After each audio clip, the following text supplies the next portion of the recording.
Bapak Ibu sekalian yang dirahmati Allah Subhanahu wa taala, pada pagi hari ini kembali kita akan melanjutkan bahasan tafsir surat Al-Ma'un.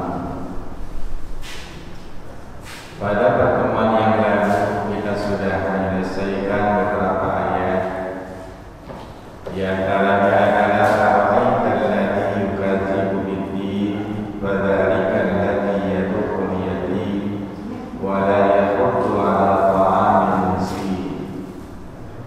Maka pada pagi hari ini kita akan lanjutkan pada ayat yang keempat, fawailul lil musallin. Fawailul lil musallin artinya adalah maka kecelakaan bagi orang-orang yang melaksanakan sholat. Kalimat wail itu artinya ada dua yang sering diberikan makna oleh para ulama. Yang pertama, wail itu adalah kalimat yang menunjukkan celaka,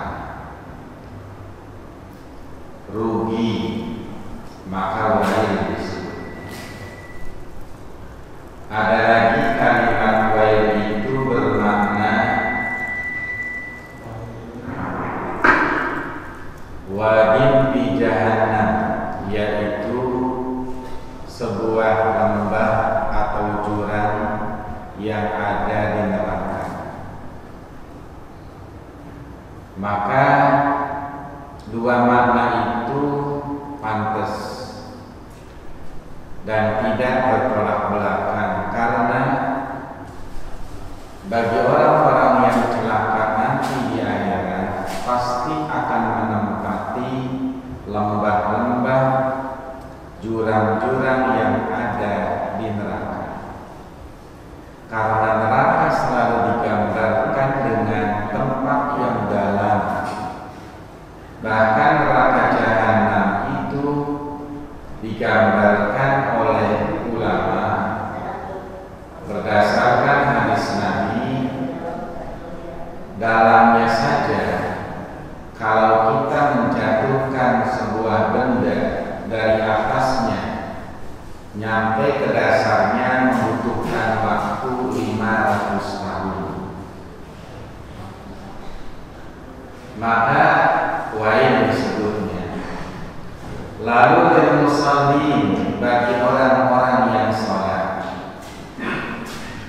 Kenapa kecelakaan bagi orang-orang yang sholat? Rupa-rupanya ayat ini memang juga berhubungan dengan ayat yang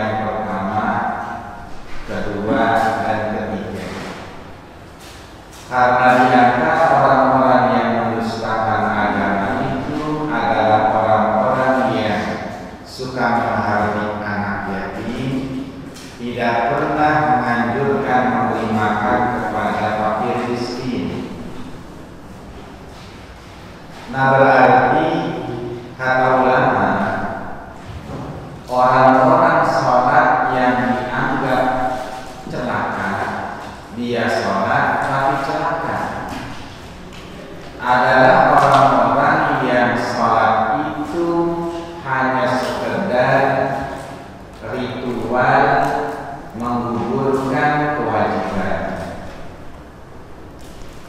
Sementara esensi atau isi ajaran sholat tidak dilakukan. Padahal sholat itu menggabungkan antara seluruh ibadah yang ada. Di dalam sholat ada syahadat, di dalam sholat ada zakat, di dalam sholat ada puasa, di dalam sholat ada haji. Jadi makanya sholat itu dikatakan sebagai miftahu kulli ibadah. Dia adalah kunci seluruh ibadah. Tidak heran jika Allah Subhanahu wa Ta'ala yang pertama akan dihisab itu adalah sholat. Kita sering mendengar keterangannya, awwalu ma yuhasabul abdu yaumal qiyamati as-shalah.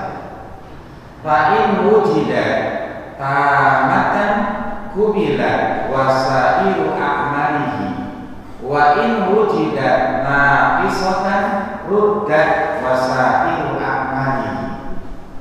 Yang pertama akan dihisab oleh Allah Subhanahu wa Ta'ala pada hari kiamat itu adalah sholat.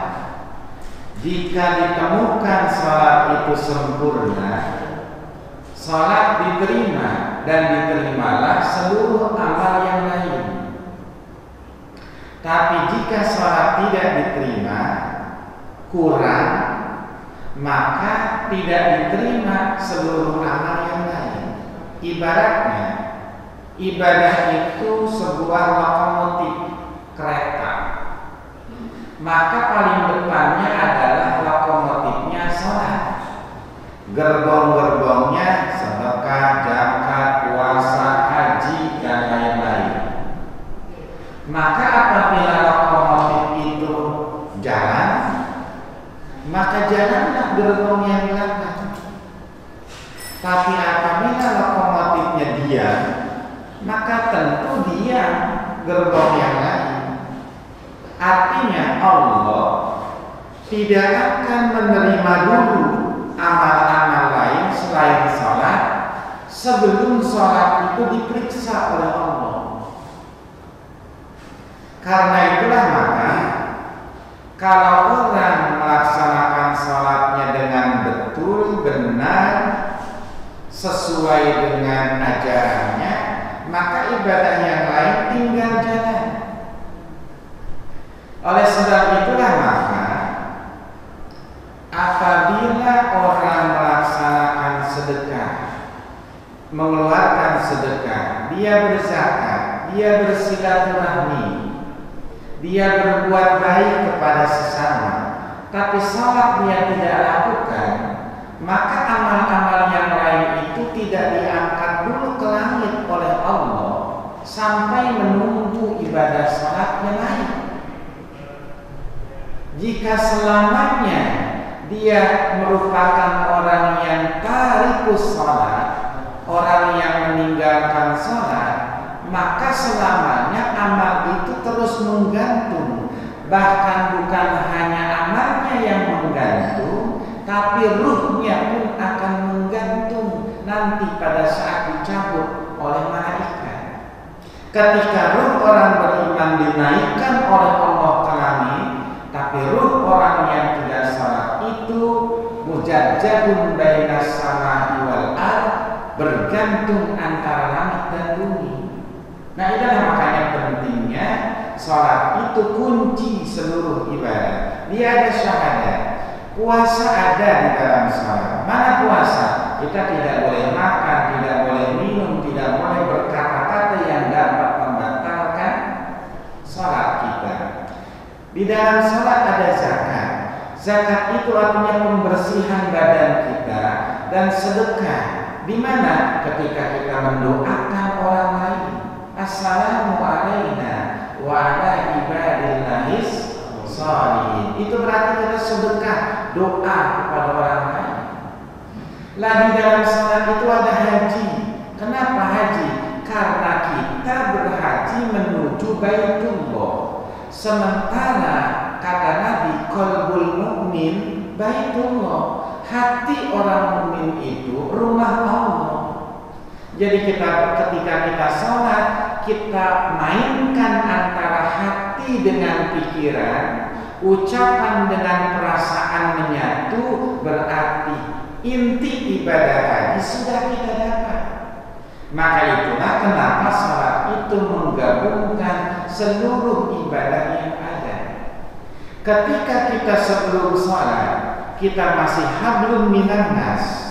Ketika kita melaksanakan takbiratul ihram, maka putus hablum minan nasnya, kita sedang hablum minallah. Ketika nanti kita selesai sholat, kita mengucapkan salam, maka berarti kita buka kembali hablum minan nas kita ke samping kanan, samping kiri. Maka ulama mengutak-ngatik ibadah sholat itu dengan kalimat sholat, huruf shod, huruf lam, huruf alif, huruf ta. 4 huruf yang menjadi kalimat sholat. Masing-masing huruf memberikan arti, isi dan juga tujuan daripada sholat itu. Yang pertama, huruf shod.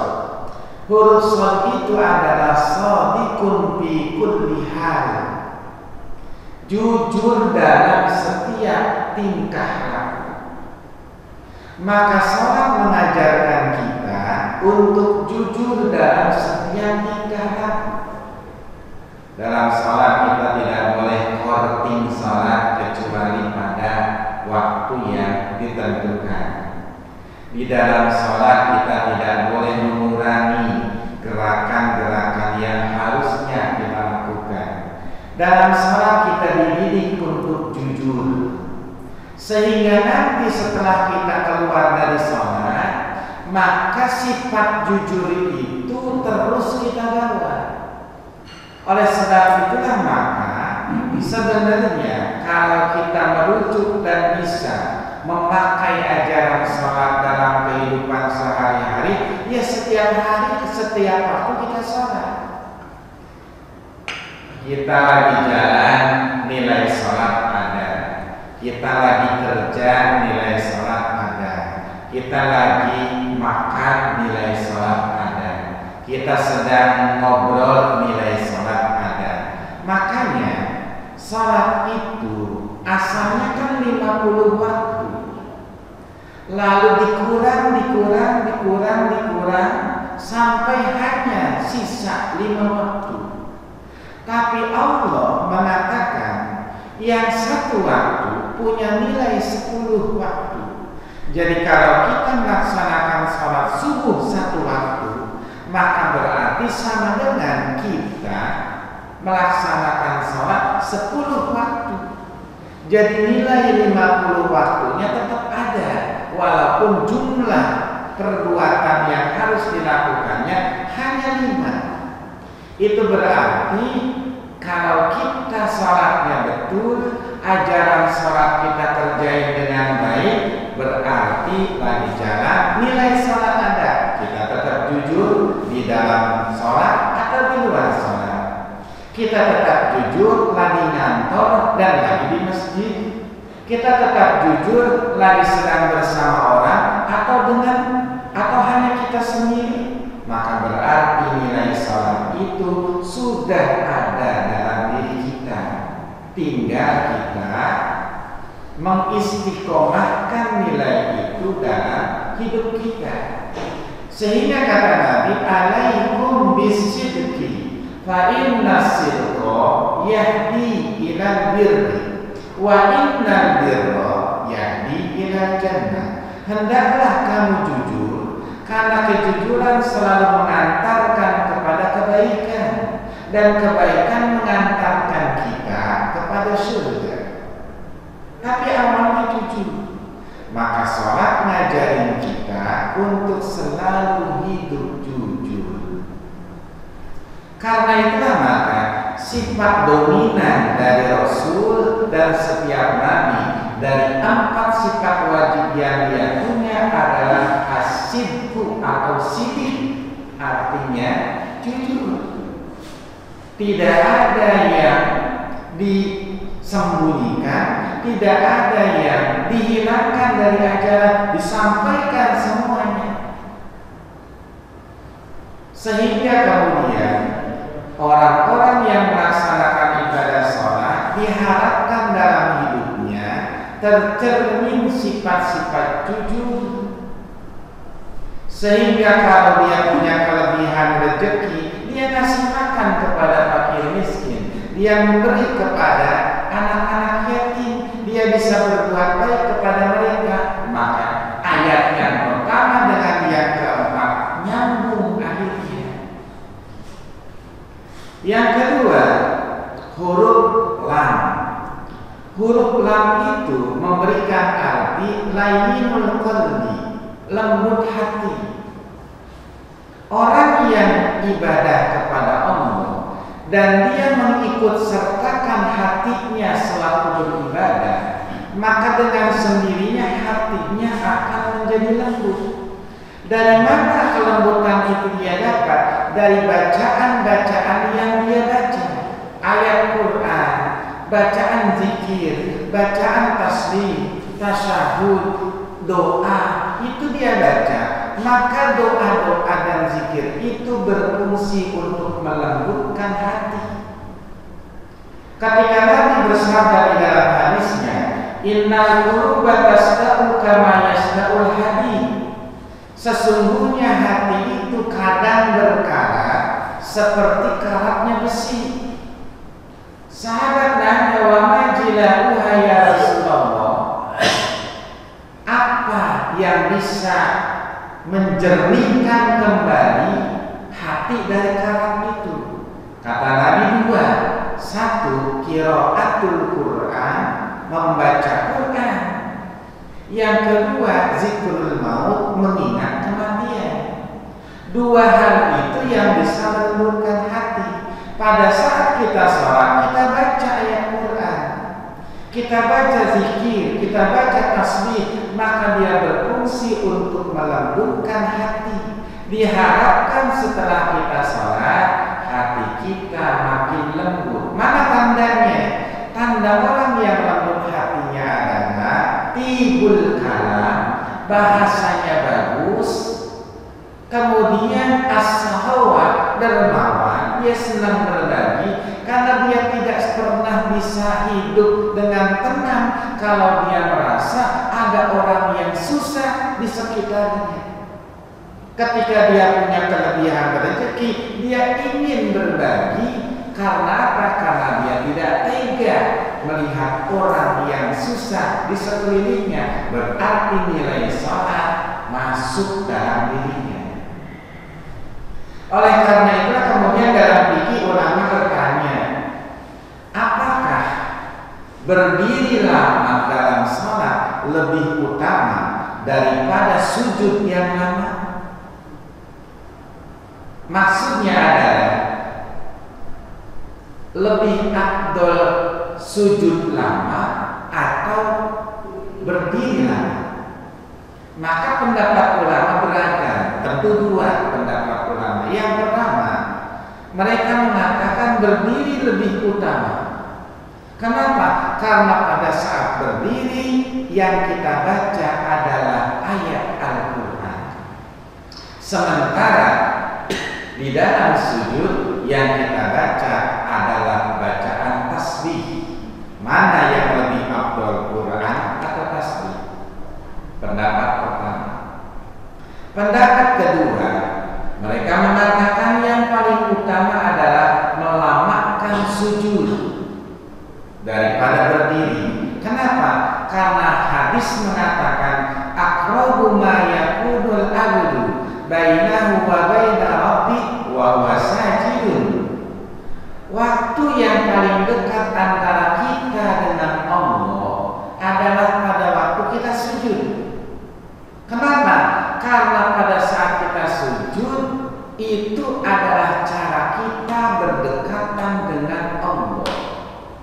menempatkan kepala kita yang biasa kita sombong, kita angkuh, lalu kita tempatkan di tanah tempat kita berpijak, maka itu berarti menghancurkan kesombongan kita. Dan Allah selalu bisa didekati dengan lawan sifat yang dimiliki oleh Allah. Jadi kalau kita pengen dekat dengan Allah, milikilah sifat yang bertolak belakang dengan sifat Allah. Contoh, Allah itu mutakabbir. Allah itu punya sifat mutakabbir, maha sombong. Al-kibriya ridani wal azamatu izari, kata Allah. Paman akhadahuma minni qazatuhu bina. Kesombongan itu selendangku, keagungan itu sarungku, kata Allah. Siapa yang mencabut itu dari aku lemparkan dia ke dalam neraka. Artinya Allah itu punya sifat kibriya, sombong, mutakabbir. Pantes Allah sombong karena punya segala-galanya. Maka kalau kita pengen dekat dengan Allah, buang sifat sombong kita dengan ganti dengan sifat tawadu, maka baru nyambung dengan Allah. Nah, pada saat kita sujud, kita buang kesombongan kita hancurkan keangkuhan kita, maka disitulah dekatnya kita dengan Allah. Nah, sekarang mana yang lebih utama? Rasa-rasanya dua-duanya utama. Kenapa? Karena Nabi seringkali berdiri lama dengan bacaan yang panjang. Kadang Nabi sholat maghrib surat Baqarah, lanjut surat Ali Imran, lanjut surat An-Nisa, itu hanya dalam satu rakaat. Tapi kadang Nabi memperlama sujudnya. Berarti boleh kita lakukan. Kita mau bacaan panjang di dalam sholat, boleh. Yang penting tidak jadi imam. Kalau jadi imam, dia makmumnya. Ya jangan panjang-panjang, nanti makmum hilang. Pulang. Sujud pun kalau kita sholat berjamaah, ya batasi. Kecuali kalau kita sholat sendiri, mau jumprit selama masyarakat.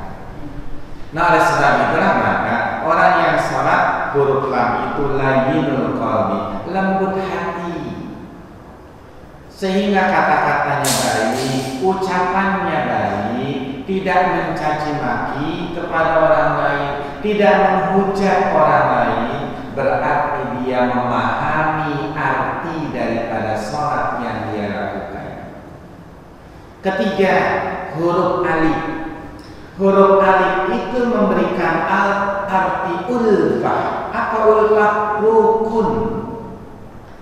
Kadang kita suka dengar doa ketika ada pengantin, Allahumma alif bainahuma kama allafta baina Adam wa Hawa. Ya Allah, rukunkanlah antara keduanya. Jadi ulfah itu adalah rukun.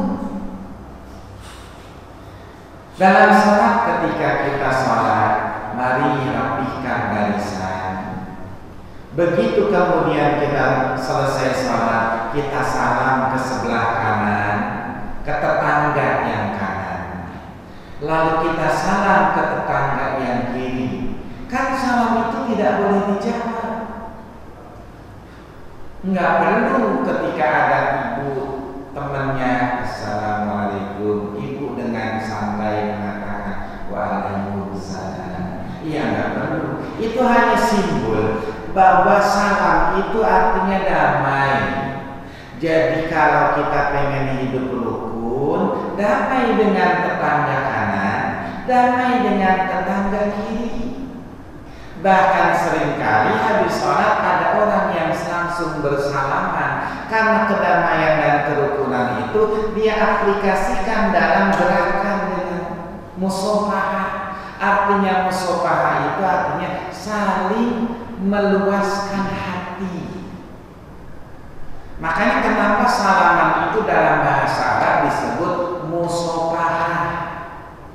dari kalimat asoku yang artinya adalah beres.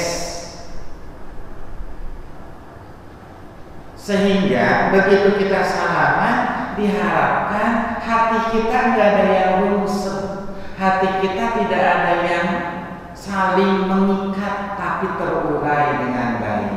Maka begitu kita sholat, salam kanan dan kiri mengajarkan kita rukun kita hidup. Maka kalau orang hidupnya dalam kehidupan sehari-hari bisa menjalin kerukunan dengan sesama, berarti sholatnya berfungsi buat dia. Kemudian huruf terakhir adalah huruf ta dari sholat itu. Ta itu artinya adalah tanha anil fahsya wal munkar. Maka kita sering mendengar ayat inna sholata tanha anil fahsya wal munkar. Salat itu punya hasil. Mana hasil salat? Tanha anil fahsya wal munkar. Mencegah orang dari perbuatan keji dan munkar. Artinya kalau orang sudah bisa melaksanakan salat dengan baik, jangankan dosa yang kecil, jangankan dosa yang besar, dosa yang kecil pun tidak berani dia lakukan. Ada dua kalimat, fahsya dan munkar. Fahsya adalah perbuatan yang apabila dilakukan menjadi aib kepada diri sendiri dan aib untuk orang lain, itu fahsya disebutnya. Mana contoh model fahsya? Berzina. Maka ada ayat mengatakan wala taqrabuz zina innahu kana fahisyatan wa sa'a sabila. Jangan engkau dekati zina, karena perzinahan itu adalah merupakan fahsya, fahisyah, buruk di mata manusia, buruk di mata Allah. Secara norma agama jelek, norma masyarakat jelek. Fahsya disebutnya. Runtuh nilai-nilai kemanusiaan, runtuh nilai-nilai adat, runtuh nilai norma budaya masyarakat, itu disebut fahsya. Nah, sementara munkar adalah perbuatan yang secara agama memang tidak dibolehkan. Maka orang yang sholat, dia bisa menjaga dirinya, melarang dirinya dari perbuatan keji dan munkar. Artinya, ya perbuatan dosa yang besar dia tidak lakukan, yang kecil pun tidak dia kerjakan.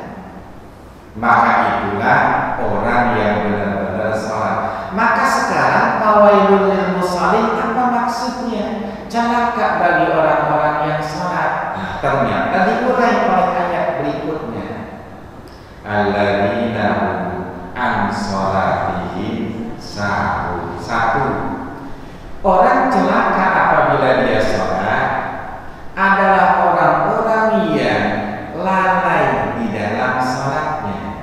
Kalimat an sholatihim, an itu dalam bahasa Arab disebut lil mujawadah, meninggalkan sholat. Jadi maknanya pertama, yang dimaksud dengan sahun adalah orang-orang yang dia tadinya nyantai, dia tidak ngapa-ngapain sampai waktu sholat habis. Ternyata udah asar, saya belum zuhur, tadi sibuk main HP, WA-an, Facebookan, jalan-jalan. Begitu masuk waktu asar baru ingat, ya Allah saya belum sholat asar, belum sholat zuhur. Maka itu disebut sahun. Artinya kata ulama, orang sholat masih ada waktu, walaupun mepet ke asar atau mepet ke maghrib kalau sholat asar, tapi masih dia kerjakan pada waktunya, itu tidak disebut sahun, tidak lalai. Kenapa? Karena pada waktunya. Sholat itu harus dikerjakan pada waktunya. Mana waktu sholat? Ya mau awal waktu, mau pertengahan, mau ujungnya, ya tetap melaksanakan sholat. Hanya ada nilai. Ya kalau yang tepat waktu ya pasti nilainya lebih besar. Kalau tengah-tengah dikit turunlah berapa persen. Nanti di ujung ya persennya turun makin banyak. Ya itu saja sebenarnya. Tapi kalau dalam kaidah fikih dia tetap melaksanakan sholat pada waktunya. Nah artinya orang-orang yang sahun itu adalah orang-orang yang akhirnya lewat waktu dia belum sholat. Padahal kepentingan-kepentingan yang dilakukan itu hanya kepentingan dunia. Akhirnya habis suatu sholat, itulah yang dimaksud dengan sahur. Yang kedua, makna sahur adalah orang-orang yang tadi nilai-nilai sholat itu tidak dilakukan dalam hidup sehari-hari. Jadi sholat sekedar gugurin kewajiban. Yang penting udah sholat. Nanti perbuatan bertolak belakang dengan ibadah sholat yang kok sholat dia ngomel-ngomel, kok sholat dia mencaci maki, kok sholat dia pelit, kok sholat dia sombong, berarti itu sahur namanya. Ada sahabat bertanya kepada Rasul, ya Rasulullah, ada seorang perempuan, dia rajin sholat, dia ibadahnya banyak, tapi mulutnya sering mencaci maki orang lain, menghujat orang lain. Bagaimana ya Rasul? Apa kata Nabi? Iya, di neraka. Itu artinya bahwa sholatnya tidak menjadikan dia bisa lebih baik, hanya sekedar menggugurkan kewajiban dia. Maka bagi orang mukmin hendaklah sholat itu menjadi kebutuhan buat dia. Itu pertama, sahur maknanya. Kemudian walladzina hum yura'un, orang-orang yang riya. Yura'un itu adalah kalimatnya riya. Apa riya? Riya itu adalah menampakkan amal kepada orang lain dengan tujuan agar dipuji oleh orang lain. Tapi riya itu berlaku hanya pada amal-amal yang sunnah, bukan pada amal yang wajib. Kenapa? Karena amal-amal yang wajib memang harus orang tahu kita lakukan. Contoh, Bapak ke masjid, nggak usah khawatir, orang tahu, silakan. Oh, kita ngeluarin zakat, orang tahu, nggak apa-apa. Kita pergi haji umroh, ya kadang-kadang itu juga orang nggak tahu, kita kasih tahu, kita undang. Amal-amal yang wajib tidak masalah orang tahu, kita lakukan. Kenapa? Karena orang akan menjadi saksi atas kebaikan yang kita lakukan. Yang penting hati kita tidak mengharapkan pujian itu saja. Kan biasanya begini, begitu orang meninggal, habis disolatin, imam mengatakan begini, Ishhadu anna janazah min ahlil khair.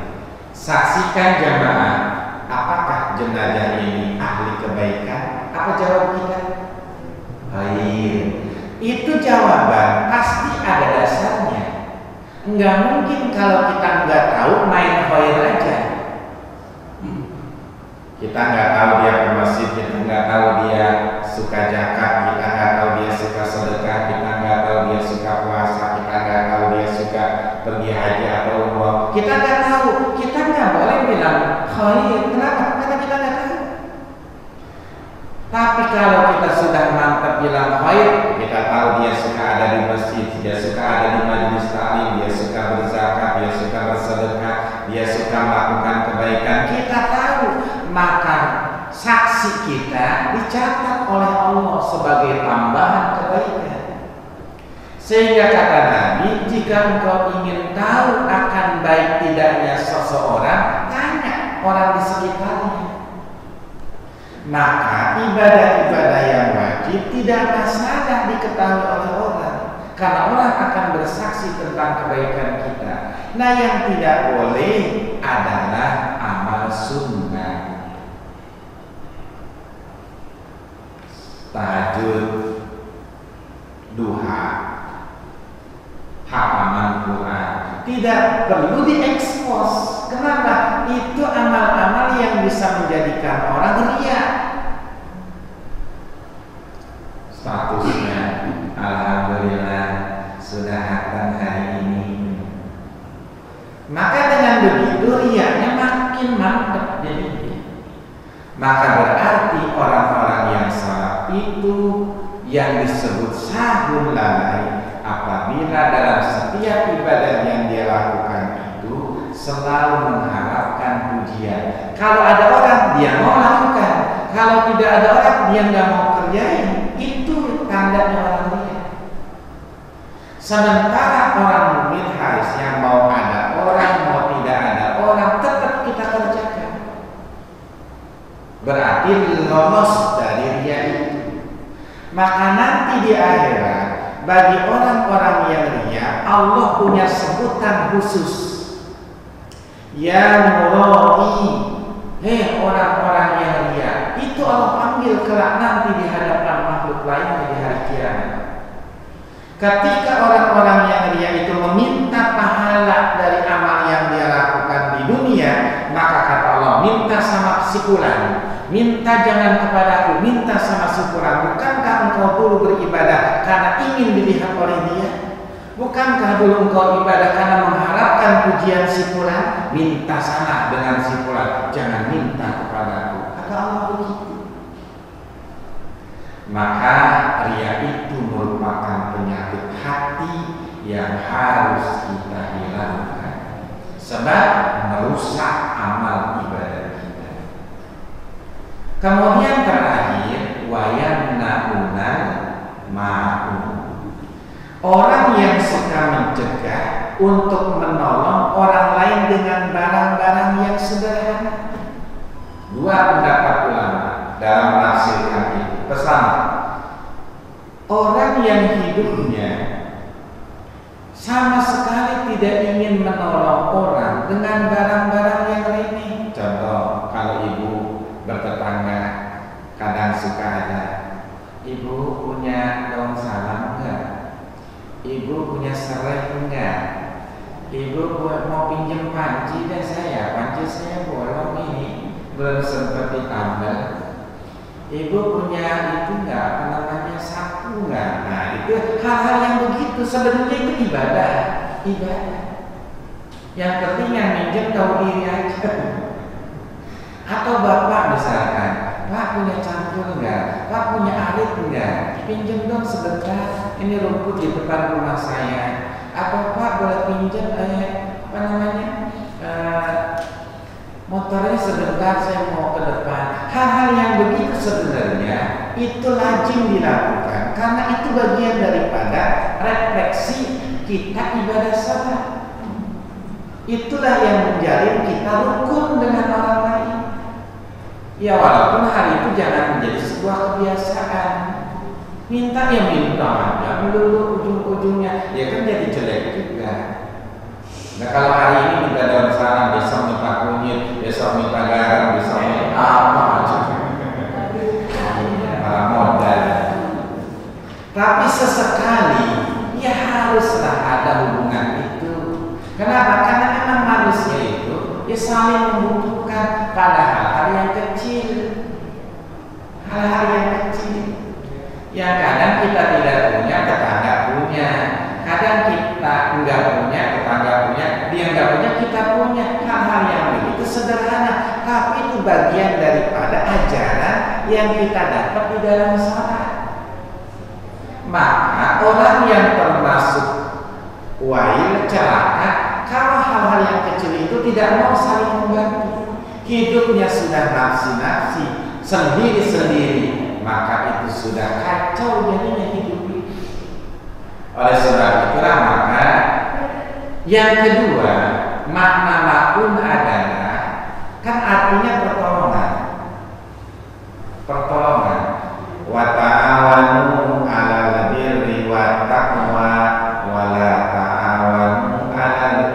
ismi wal udwan, saling tolong menolonglah kamu dalam kebaikan dan takwa, jangan saling tolong menolong dalam permusuhan dan dosa. Itu kan Allah.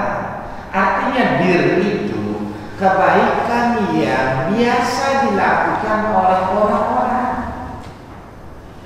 Ya sekedar bantu bersihin selokan, sekedar ngangkat sampah dari selokan, sekedar untuk mencabut rumput dari depan rumah atau di lingkungan, itu namanya kebaikan. Dan itulah yang merukunkan sebagaimana sholat kita lakukan. Kita tidak peduli di samping kita siapa, kaya atau miskin, jelek atau cakep, mulia atau hina, kita nggak peduli. Sholat ngajarin kita udah sama-sama kita hidup.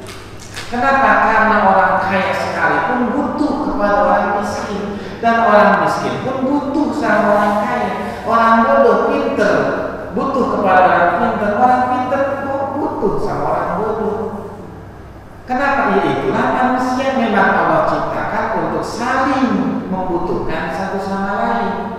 Maka dikecam oleh ayat ini, kalau orang hidupnya tidak mau saling tolong menolong, berarti mana sholatnya? Makanya ada cerita yang mungkin Bapak Ibu sering dengar. Ada orang yang tiap malam tahajud, dia sholatnya rajin, selalu bangun di malam hari. Lalu ketika dia bangun hendak mengambil air wudhu, nyampe di sumur, di pinggir sumur ada seseorang yang duduk. Dia tanya, Tuhan siapa? Saya malaikat pencatat amal. Penasaran hatinya.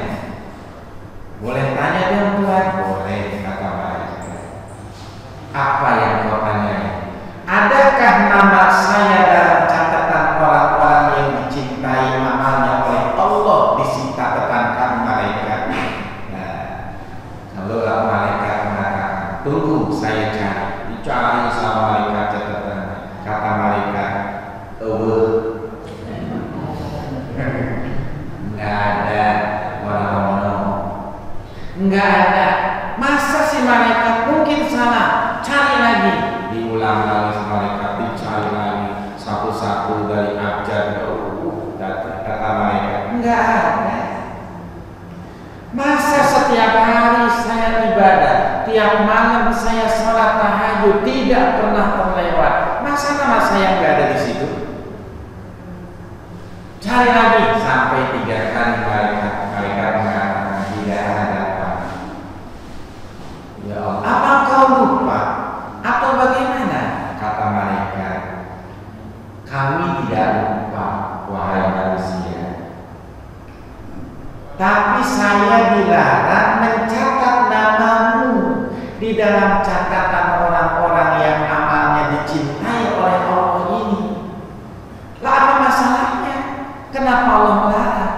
Kata malaikat, engkau kemar salah buat dirimu sendiri. Engkau rajin tahajud, engkau rajin ibadah, tapi engkau tidak peduli dengan tetanggamu yang kesusahan. Engkau tidak pernah menjenguk orang yang sakit. Engkau tidak pernah memberikan santunan kepada anak yatim. Maka itulah Allah melarang aku untuk mencatat namamu dalam catatan amal orang yang dicintai oleh Allah.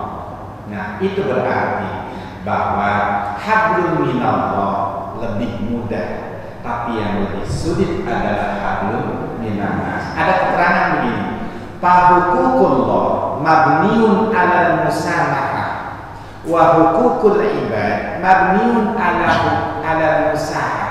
Kalau hak-hak Allah itu dibangun berdasarkan memaafkan. Allah itu memaafkan. Kita salah bagaimana? Ya, Allah gampang maafin. Banyak toleransinya Allah itu. Tapi kalau manusia,